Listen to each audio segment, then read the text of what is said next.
Pilipinas, una sa ating mga balita.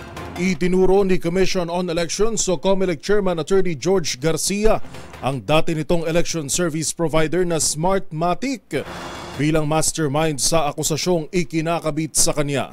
Ito'y makaraang isapubliko ni Congressman Rodante Marcoleta ang dalawang offshore accounts na umano'y pagmamay-ari ni Garcia.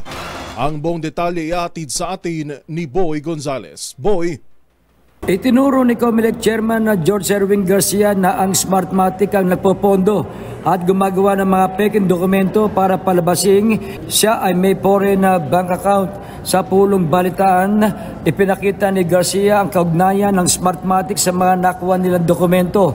Ang peking account at dokumento ay nagmula sa foreign company na Haleo Consulting LLC na pag-aari ng negosyanteng si Jose Herrera ng Miami, Florida. Nadiskubre rin ni Garcia na ang nabanggit na negosyante ay isa sa mga direktor ng Albatross Technologies Corporation na konektado at kaparehas ng address ng Smartmatic sa number 26 Pine Road, Belleville, St. Michael, Barbados. Sabi pa ni Garcia na si Herrera ay father-in-law ng isa sa mga founder at owner ng Smartmatic kung saan ang nabanggit na kumpanya ang posibleng nasa likod ng pagpopondo at gawa-gawang foreign bank account.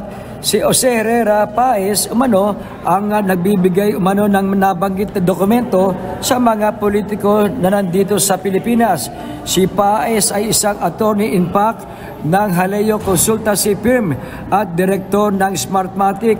Ang Smartmatic ay dating technology provider ng COMELEC sa mga nakalipas na automated election pero disqualify sa nakalipas na bidding dahil sa mga aligasyon ng dayaan noong nakalipas na eleksyon.